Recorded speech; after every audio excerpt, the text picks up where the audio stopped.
Hello! Tapos na ang sambosa. O, ito na siya. O, diba? Ito na siya. Sambosa.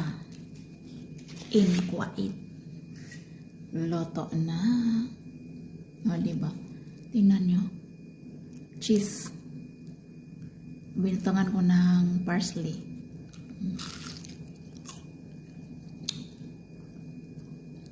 Masarap.